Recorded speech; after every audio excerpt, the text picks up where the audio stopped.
Welcome, dear students. Today we will be beginning with chapter 6 of your linguistics class, and the title of the chapter is Phonetic Transcription and International Phonetic Alphabet.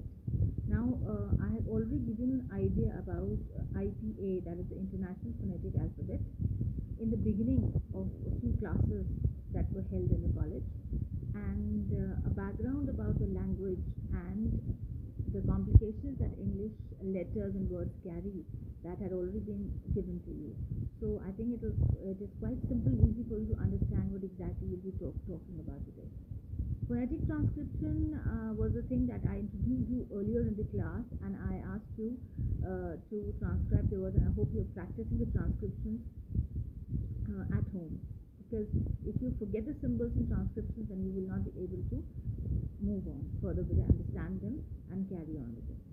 Now, in this chapter, Phonetic Transcription and International Phonetic Alphabet, there are so many things which are related to English words, and the use of the letters has been described here. Now, it says here that in several languages, there is no one-to-one correspondence between the letters of the alphabet and the sounds they represent. This we already understand. And like, for example, they say that a child who learns that the letters of ch in the word chin, ch, is ch, have to be pronounced in a certain way will get into trouble if he pronounces the same two letters ch in the word machine.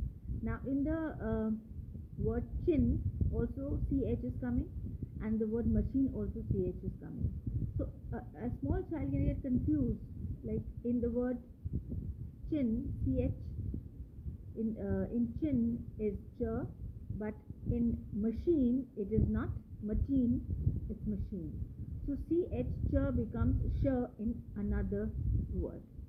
In the same way, if he is taught to pronounce ch in chin, his consternation will grow worse if later he is introduced to a word like character, in which the same two letters ch represent a sound totally different from the ch in chin and ch in machine. So just imagine you have three words here, and the pronunciation is so different, spelling is different, and there is lots and lots of confusion.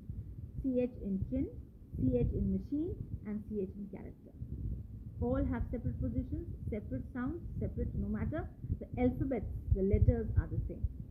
Now, another example is given here. The letter C represents a certain sound in the word scale, and the same letter represents a different sound in seal.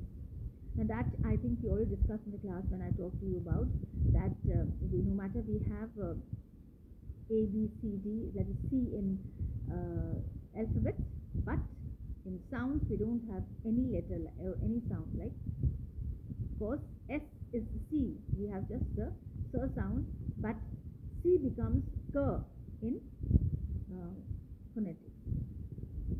So the letter G now again is pronounced differently in give and in GIN it is gin. So letter J is pronounced like the letter G in gin. Then you have the letters GH are pronounced differently in ghost and cough. So you can easily make it out that GH is ghost and cough it is not ho. The same two letters GH aren't pronounced at all in a word like bow. Again you have GH in bow. So GH in cough, then fur in fun, double F in coffee, and PH in physics. Now the sound is of F, but the spelling is PH. Then you have the letter L in film is pronounced, whereas it is not pronounced at all in the word palm and calm. No matter, here L letter is there, but in palm also L is silent, and in calm too. So we can say that the letters E in C and EA in C, again the spelling is different of C, the C that we see, and SEAC is the ocean, and I in machine and police are pronounced alike. So key and key are pronounced alike. So how many unnecessary letters we have in the English word Q? You can easily make it out the spelling of Q. But even if you ask Q, you can just write the alphabet Q, and You can easily make it out the meaning. But the spelling of Q is Q-U-E-U-E. And these 4 words are uselessly added to the letter Q. They could have just managed by just writing Q letter. So in English, therefore, one letter of the alphabet stands for more than one sound, and conversely, the same sound is represented by different letters of the alphabet.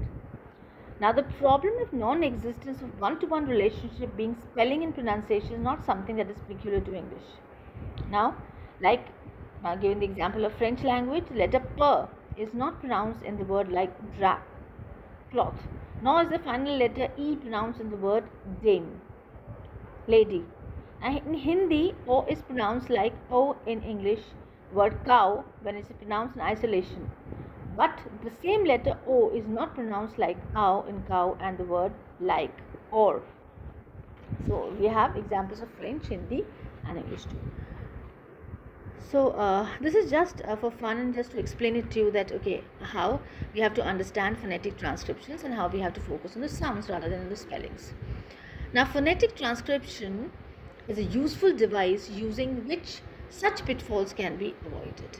So there is an alphabet called the International Phonetic Alphabet, that is abbreviated from is IPA, which has symbols to represent all the sounds that exist in languages of the world. This alphabet is used to transcribe words, that is to put down in writing that exactly what one says. So why phonetic transcription is essential? So that the confusion goes away and we are able to pronounce a word according to the sounds rather than according to the spellings that we've already done in the class. Now this alphabet is based on Roman alphabet, but surely the 26 letters of the Roman alphabet from A to Z are not sufficient to represent all the sounds that exist in all the languages of the world. So, in fact, additional symbols like 44 sounds that exist in one variety of British English. So we can say additional symbols were borrowed by those who devised the alphabet, and the existing symbols in Roman alphabet were also suitably modified. So again we have different examples of letters E, V, R, and other languages how they represent some other sounds. So we don't have to go in much detail about it, but just I have to need to understand that what was the need of phonetic transcription, what is the need of international phonetic alphabet, and how these two things are connected. So that's all for this topic in this class. We'll start for a new topic in the next class. Thank you.